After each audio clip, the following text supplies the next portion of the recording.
Binge the full week of The Ray Taylor Show ad-free over at inspireddisorder.com/plus. This is The Ray Taylor Show. Welcome to The Ray Taylor Show, where I bring you reviews of the latest movies and TV shows, as well as classic and foreign films. I'm your host, Ray Taylor, and on this podcast, I'll be talking about the things, all things film and television. If you're looking for a new show to binge, or just want to know if that blockbuster is worth the trip to the theater, or just want to hear my thoughts on a classic or foreign film, I have you covered. So join me every Monday, Wednesday, and Friday for new episodes, and let's dive into the world of film and television together. On today's episode, I am talking about the new, it came out 2021, the newest Gaspar Noé film, written and directed by Gaspar Noé, that film being Vortex. Gaspar Noé, a director that I enjoy. I've been wanting to go back and revisit his movies. Climax is a great movie that always stands out, will always have an impression on my brain. Also, I believe Enter the Void, or Touching the Void, I'm not sure what it's called, Irreversible. He's done some movies that are very traumatic. Well, if you watch them, you will be on some level traumatized. And because of that, you won't be able to forget that you've watched those movies. And I happen to, and he does it in a very artful way, which is a very interesting combination of tragedy and art that you are experiencing when you watch his films. So, seeing this movie on Mubi, I believe, had a trial version of Mubi to review another film, and saw this directed by Gaspar Noé. And I do not pass up any opportunity to watch a new film from him. And eventually I will be doing a top 5 of his movies. I would love to. It will destroy my mental health watching all of his movies in order to rank them for my Sunday episode of Top 5, where I rank movies in a variety of categories.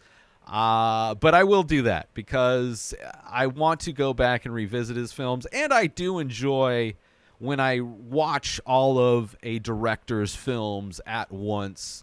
I enjoy getting into their vibe and on their page, and it allows me to appreciate their movies a lot more, especially directors that I may not be generally in their vibe and may not get their movies or may not appreciate their movies in general when taken out of context, watching just randomly on a Thursday. But when I watch and understand how they like to tell stories, different characters they enjoy depicting, and emotions they enjoy depicting or using in their storytelling, I will gain a new respect and be able to properly reflect on those films as I believe they were meant to be respected, from a perspective and through a lens that is more respectful to the director's intention, I would imagine. But this movie, this review, is Vortex by Gaspar Noé. It came out 2 years ago. Overall, it's hard to say you love a Gaspar Noé, but I did love Climax, though. And I do love some of his films. But, I think this is a very beautiful film. This is a beautiful work of art. I would say tonally it is... the energy of this film is very different from his other movies. There's still the impending doom. There's still that feeling of uneasiness. There's still that traumatic aspect of his films, but I think this one is handled far more delicately and subtly, and it is very much a nuanced... I have nuanced thoughts on this film. I would guess, as most Gaspar Noé films can evoke those strong and varied emotions, but I think there's a subtlety to this movie that I appreciate, and a delicateness to the tragedy involved in this movie that I believe it's beautiful. I like how it's told. it feels like what he's trying to say and how he's trying to say it is done with the fewest strokes needed to complete that piece of art. Right? It doesn't overdo anything. It is very comfortable in its simplicity, and allowing the few people that perform, allowing them to do what they do amazingly. And the way this is filmed, I think, I do believe it's a work of art. Is it a movie that I'm going to enjoy going back to and rewatching in comparison to other Gaspar Noé films that I am excited to go back and revisit? No, it doesn't have that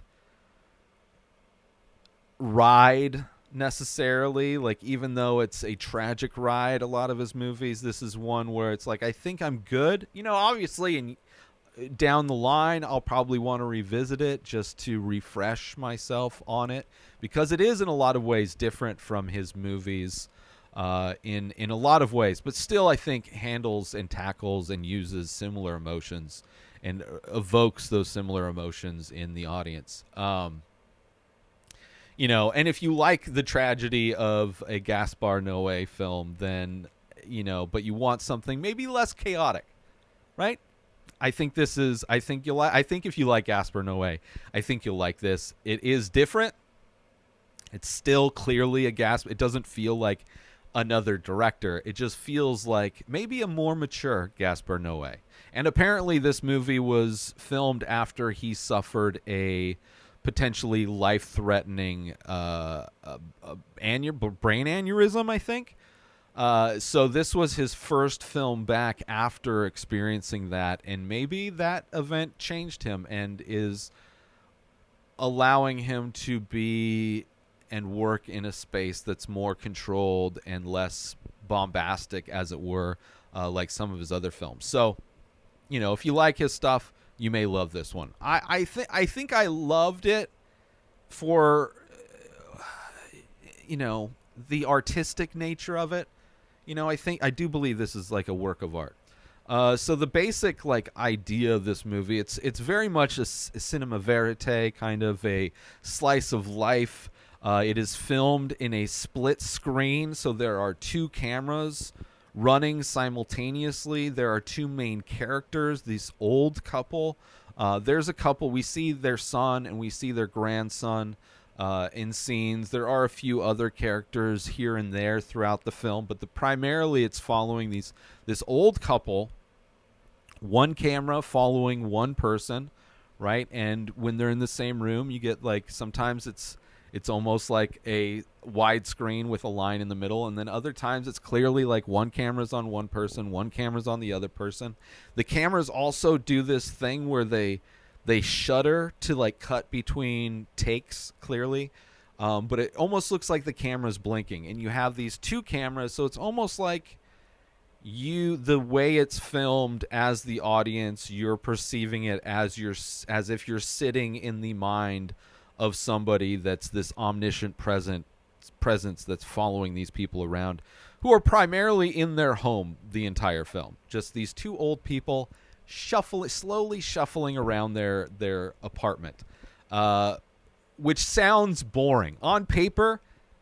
This movie, is not as powerful as it is, but the way Gaspar Noé filmed the performances of these two old people, it's kind of amazing. It also takes place in France. I think most all of his films do. They're French. He's French, so subtitles. But there's not a whole lot of dialogue. Because these two people that are kind of doing their own thing. The old guy is in the process of writing a book. The woman is a former psychologist. And they're kind of shuffling around doing their own things through the day. And, there are definitely moments where there's conversations between characters, but it's a very simple film. And it's even the fact that I think it's over 2 hours long, 2 hours and 22 minutes. It doesn't feel like that. It kind of breezes by. Like the fact that there's two cameras going simultaneously, there's always a momentum. It never, even though it on paper seems like it would be the most boring. It's like watching paint dry. I'm gonna watch two people just shuffle around their apartment for 2 hours and 22 minutes, and it's surprising how the tension and the emotions and the two cameras going simultaneously are enough to keep you invested and not bored. Like I didn't feel like it feels like after watching this movie, it feels like I watched a 90-minute movie in a strange way. It doesn't feel like I spent almost 2.5 hours watching this thing, which is kind of a crazy magic trick in a lot of ways. One of the old people, so they're old, health issues abound when you are old. One of them has dementia, and the other is has dementia, and she's a former psychiatrist. And then the other, I believe he's an author, and he has had health issues with his heart. Right? So they're not healthy. They're not young. So just that alone kind of adds a level of tension because you're watching these people who are, they're not spring chickens, and you're aware of and thinking of all of the things that could potentially go wrong. So this film is so, like, it is so reliant on this old couple struggling in old age. Right, this movie is like so real. It like perfectly illustrates the potential terror of what the end of life is like for people in general. Right, watching this movie, the reality, the way it's filmed, it feels like a documentary in a lot of ways. It because of the simplicity and the realness of it. It highlights how fragile those last years can be for old people that are on their own and, just existing towards the end of their life. So it's a very specific time in a person's life that adds to the tension. Like all of his movies have element of terror in them, There's trauma in all of them. They depict tragedies a lot of them, but in an in-your-face way, right? He doesn't shy away from showing extended scenes of trauma and tragedy and just disgusting things horrible things happening to people, whether it's just through his catalog. I don't want to mention all the specifics, but it's a guy that's very comfortable showing, has zero problem showing tragedy. Yet this movie is absolutely subtle. So in that way, this movie is very different than a lot of his movies. But you still, like, knowing him and even if you didn't know Gaspar Noé's films, it's your first film watching it, just seeing that it's these two old people and knowing their health issues and seeing other aspects of this movie, pertaining to the dementia and things like that, there is like that constant like feeling of you're on the edge, right? Things can go bad, very easily, right? So that tension exists throughout this movie. And the two camera system that is used, where one camera is following the husband, for the most part, one camera's following the wife. The husband's trying to write a new book. Interesting idea for his book, comparing dreams to film. He's dealing with his own complications with his heart. And then the other camera is following his wife, who's noticeably confused. One of the first scenes, like they're laying in bed, is initially a single camera, and then slowly the line creeps between splitting the picture in two, having the dude sleeping on one side and the woman sleeping on the other side, and you see her wake up, and one of many times you see this woman's performance, which is amazing. Let's see, what's her name? I'm going to butcher her name, man. I'm sorry in advance. Françoise Lebrun. That's my only time I'm going to try it. Maybe I'll try and say it later. Her performance is amazing as this woman dealing with dementia, possibly other things maybe. I don't know. I have some theories, which I'll get into, and spoilers. I want to take a quick break from the show to let you all know that there is official merch for the Ray Taylor Show. Head on over to inspireddisorder.com. You can get t-shirts, different artwork available, different designs, all on high quality materials in all the sizes. There's also iPhone cases made of biodegradable material. That's right. This is not bad for the environment. This is good for the environment. So all of those designs that are available on t-shirts are also available on phone cases. Designed by me, sold by me. Head on over to inspireddisorder.com to support the Ray Taylor Show and promote it out in the world, so all of the people in your life can see that you are a fan of the Ray Taylor Show. Now, let's get back to that very show right now. But the opening scene, when the screen first splits in two and you see her waking up and this noticeable confusion in her eyes, like she looks lost, right? And you don't really know if this is a movie where she is...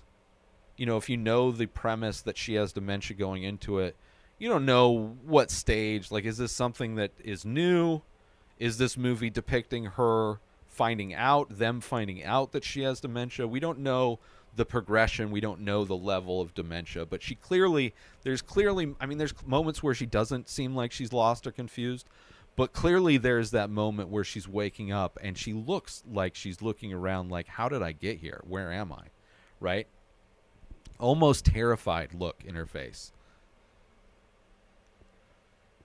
And then you have these cameras that follow these old people as they just slowly, like I said, slowly shuffle through life. The camera's blinking as if you are the spectator in these lives, and the camera blinking like you would blinking your eyes. And it allows for the film to flow in a really interesting way where, like, you know, when they're in the same room, you'll have different perspectives on both of them. Sometimes it's a singular perspective, and then other times you have these cameras following them. I mean, there are times where the camera's just on their son. There are times where the camera is kind of just on other people, but for the most part, you're with these two people for the majority of the runtime of this film.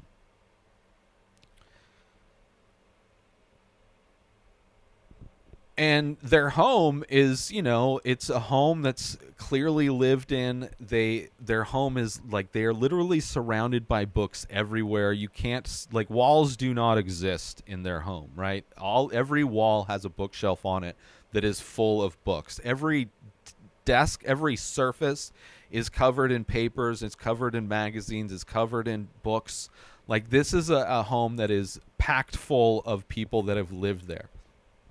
And not like in a hoarding way, like in a way that these people have lived these lives of academics and knowledged people and have collected these things throughout their lives. Like the things that line these walls are the proof of their existence. These things that they've acquired and accumulated in their home and have become part of, in many ways, like their structural surroundings. Right? It's just like everywhere you look are these books.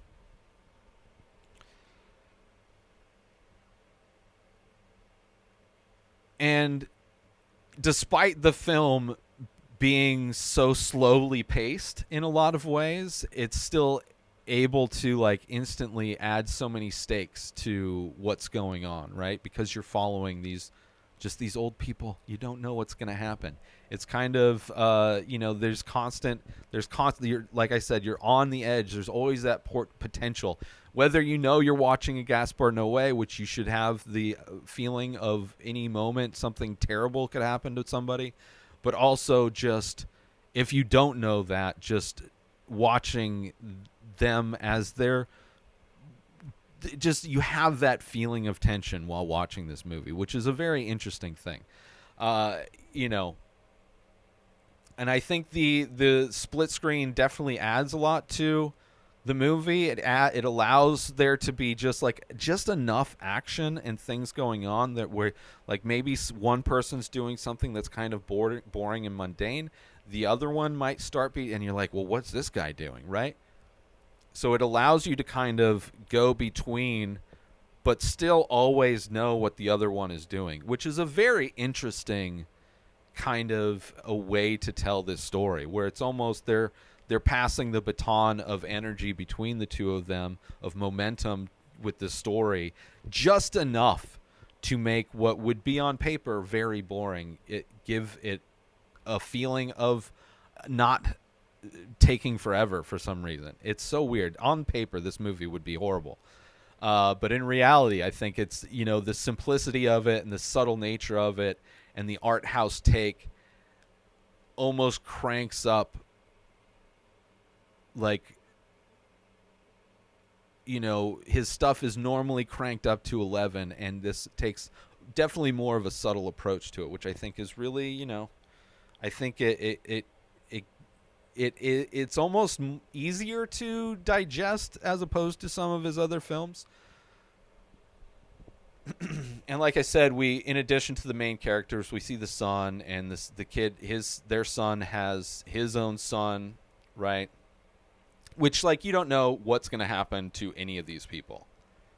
There are no rules. Everybody's life is at stake when you're watching a Gaspar Noé film. You know, you don't know what can happen. You don't know what something inadvertently could happen to another person, right? There's just this tension, this constant tension of like, what's going to happen? When is it going to happen? You know, and the kid being involved only increases the stress, you know, in small but subtle but effective ways, I would say. And even the fact that it's a small family, it's just them two, the two parents, one kid, one grandkid. The dude's is separated from his wife, so she's not in, you know, they share custody or whatever, but it's a small family, so it's not like there's a lot of support for these old people.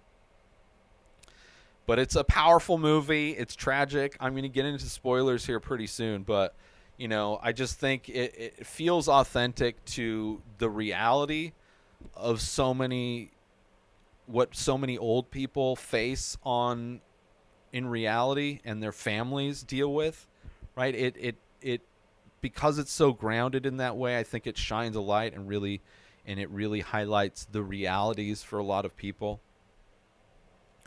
And it's just sad how, you know, far too common how close so many people are to their lives just being one event, one small thing away from just completely falling apart.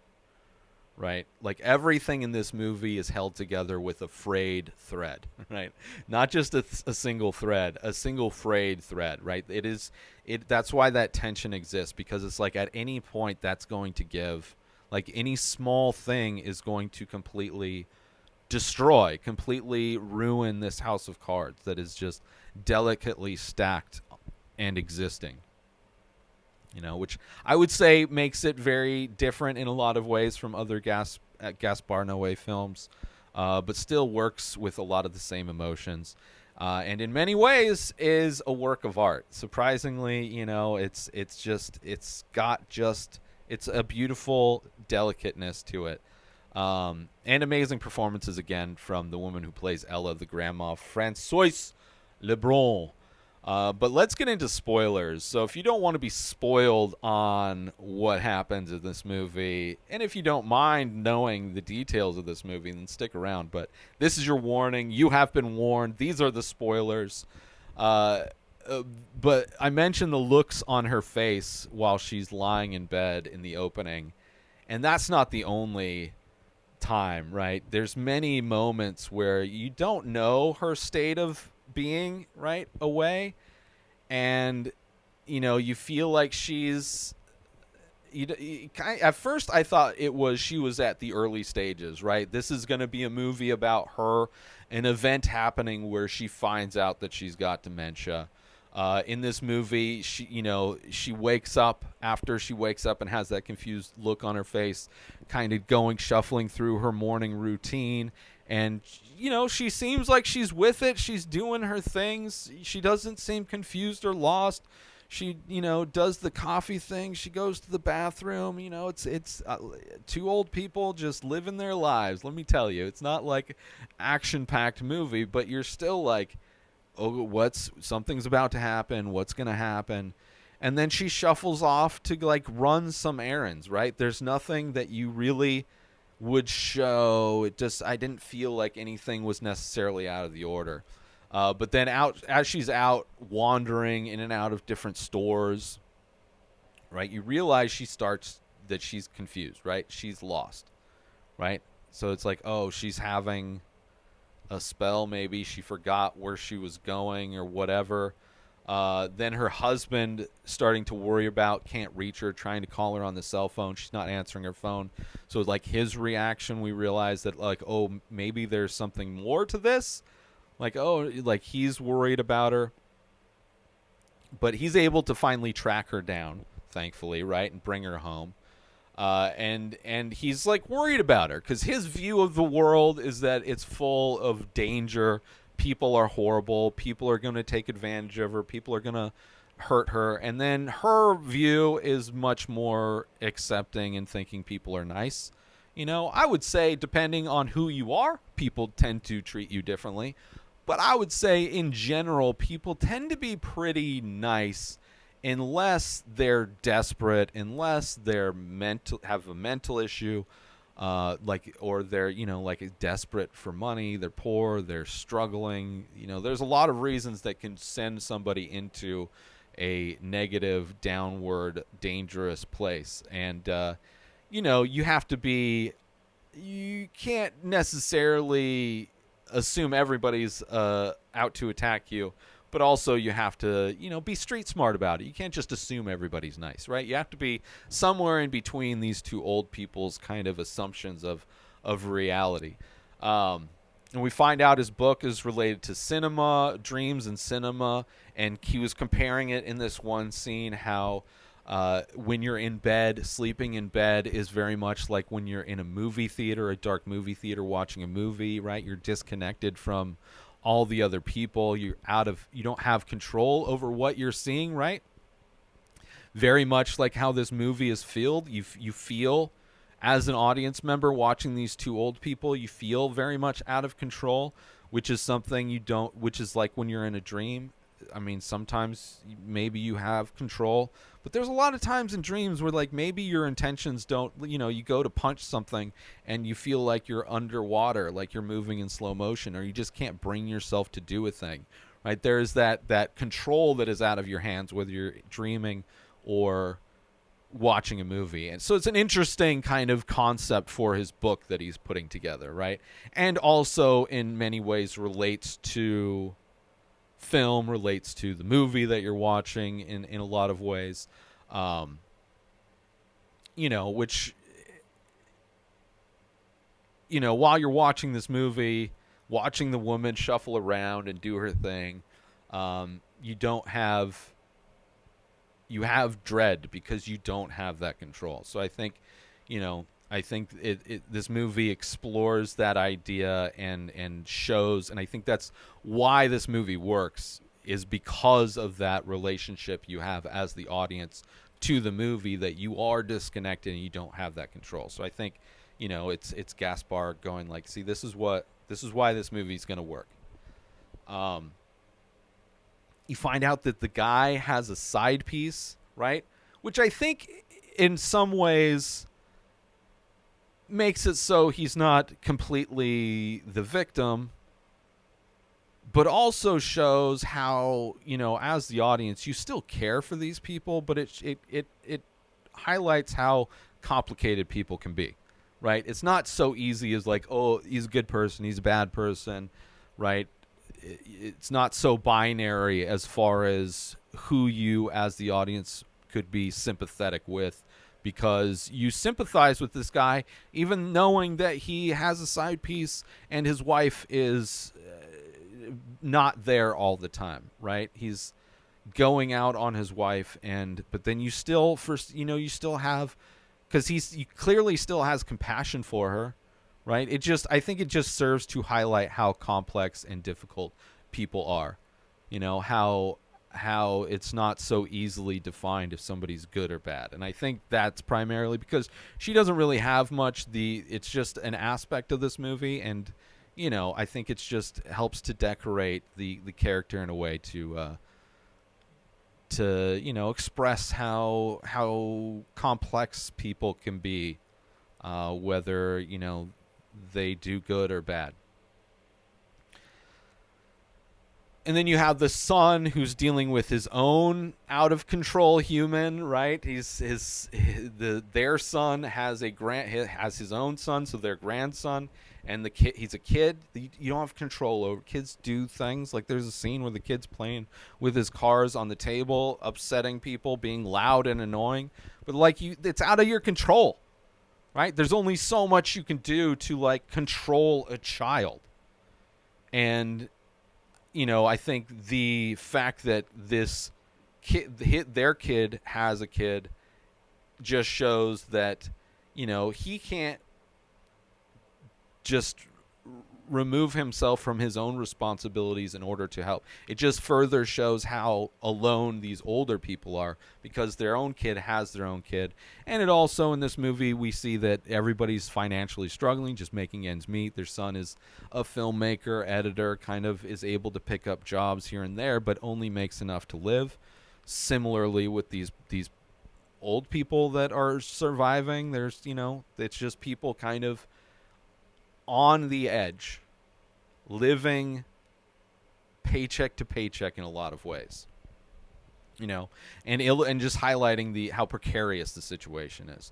Let's take a little break from the show to promote the benefits of Inspired Disorder Plus. So you go inspireddisorder.com/plus. Sign up, $5 a month. You get to binge the full week of The Ray Taylor Show ad-free. You get to watch all of the live painting videos I do. You get a special members-only discount and deals for all of the artwork and merch that I sell. You also get the complete podcast back catalog of every podcast I've ever produced, hundreds of episodes, countless different podcasts. You also get access to my personal blog. A new blog comes out every week. In addition to that, you get my creative writing that I'm releasing. You also get access to Asking Me Anything. 14 years of experience podcasting. I've been creating art my entire life. I've been using Photoshop since middle school, and you can contact me to ask me questions about that or anything else. So those are the benefits for signing up for Inspired Disorder Plus. And now let's get back to the show.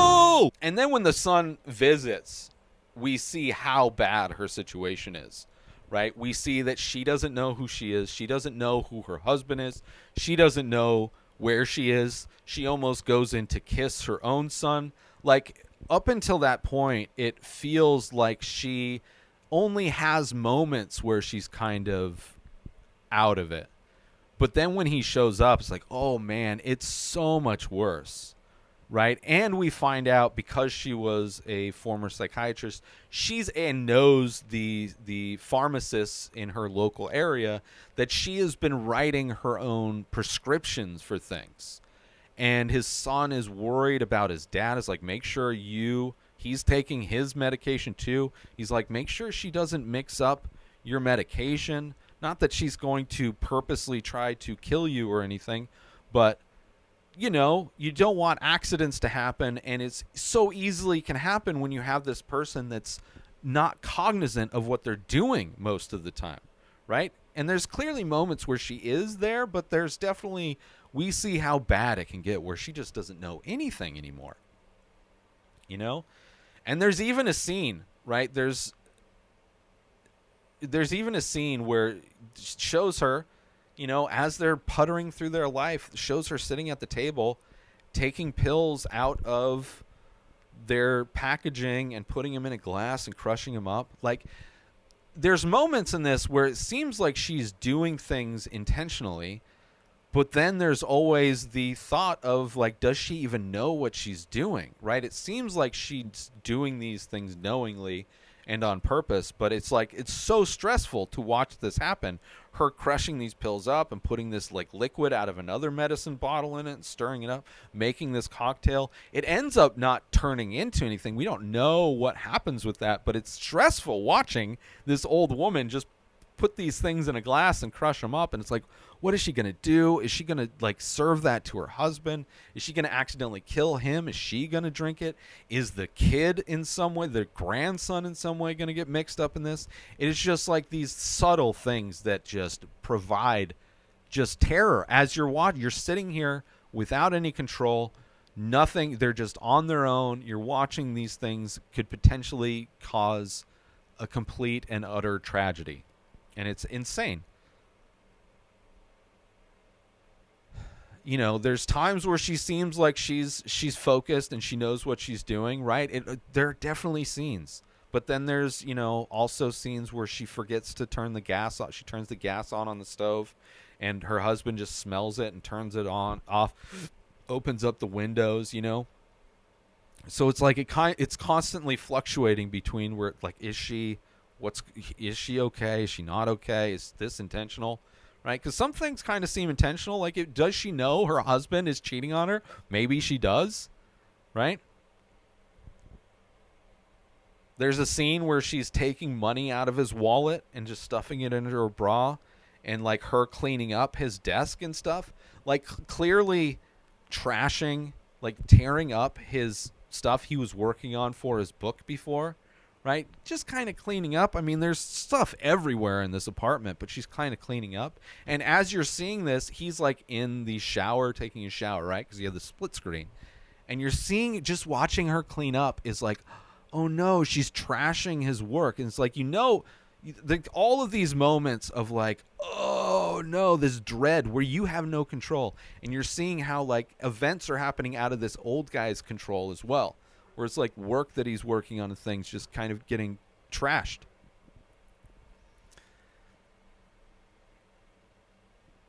And then there's times where it feels like, and she ends up putting those papers in the toilet, right? That's when he finds out. It's like, wait, what is that trash? And she's like putting the torn up papers from the trash can in the toilet to flush them down, right? It feels like, right, if she was angry at him, it seems like that's what she would potentially do, right? But you don't know. It definitely feels like it's almost like it could be a cover for her, right?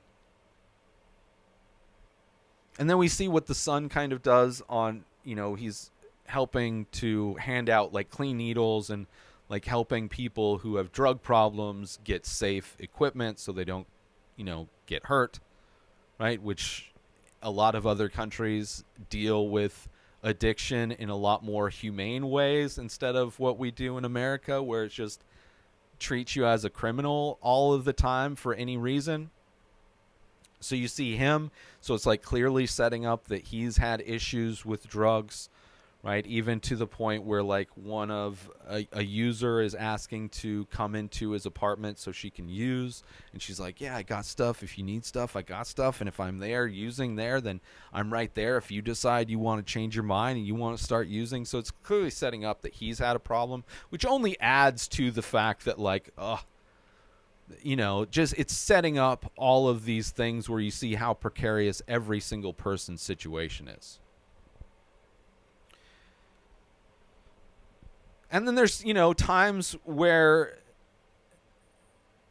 you know, if she knows, like, the wife, if she knows that he's cheating on her, like, there's so many moments where it almost feels like, is she as bad? Is dementia affecting her as bad? Or is she just high all the time? Because when we do see the son handing out the needles, he's talking to his friends. He's like, yeah, everybody in my family takes drugs, right?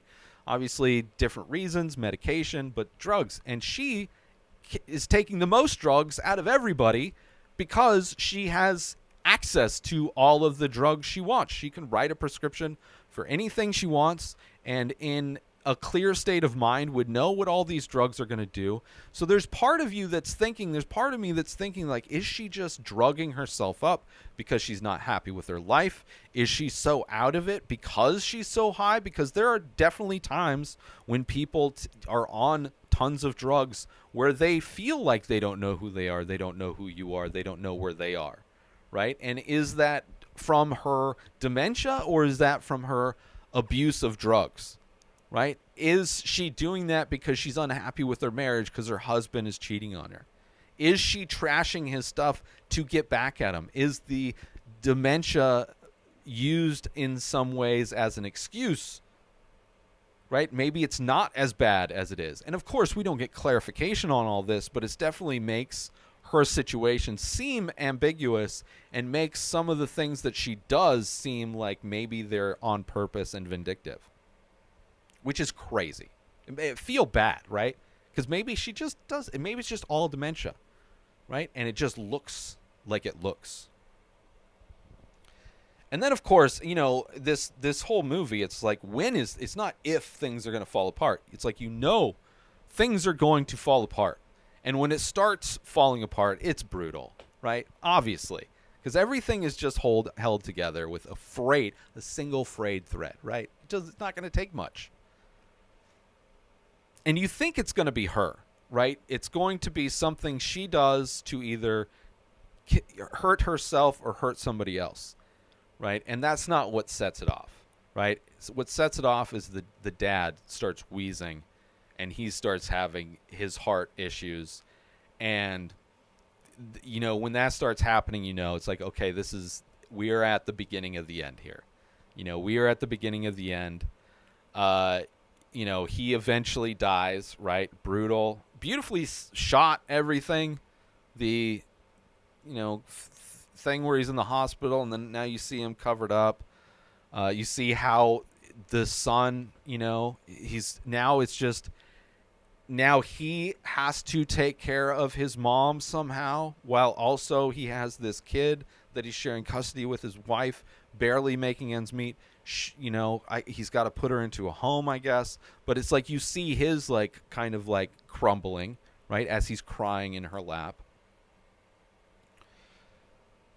Then you see the son, right, obviously going to relapse. You see him freebase, and the scene, right, you see him get his stuff out of wherever he was hiding it, sitting down on the couch and lighting up, and then the camera kind of shifts, and you see his son walk in the background to watch his dad freebase and then just kind of lay back in his comatose state when he's nice and high, right? I imagine freebasing heroin, you know? So the son is witnessing his dad relapsing on drugs because his dad just died. So causing trauma to that kid as well. Also reminding you that's like, oh, this kid is going to be this is like just a matter of time, right? It's just the dominoes have started to fall.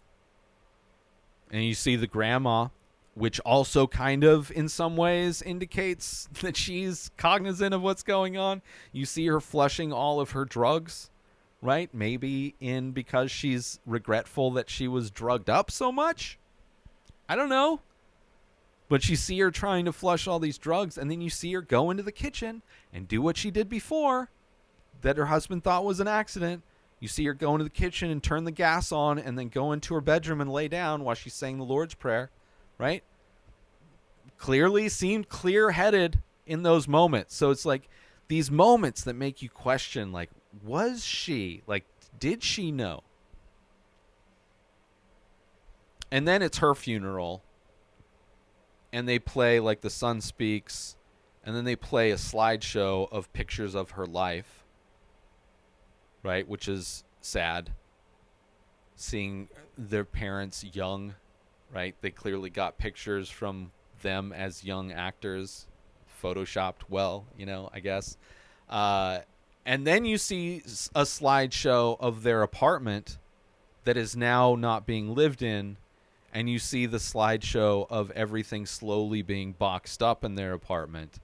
And it's like sad because not only are these people no longer alive, but also this place they lived was so alive with all of the things that they had accumulated in their life, and now are being boxed away to where now you have this barren, empty home that has no life in it, has no personality, has nothing that ever had proof of these people ever living there. You see the barren walls, you see these things that these people accumulated in books that they read just get boxed up to be stored somewhere and never appreciated again. It's almost as sad as the death of these two people.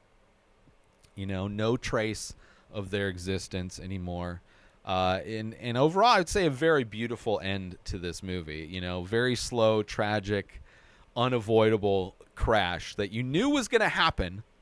And then when you saw it happen, how it's just like, it doesn't hit you with a ton of bricks. You expect it to happen, and it's sad because you see, all of these tragic things happening, and you hope the best for the son, the son, and then their grandkid.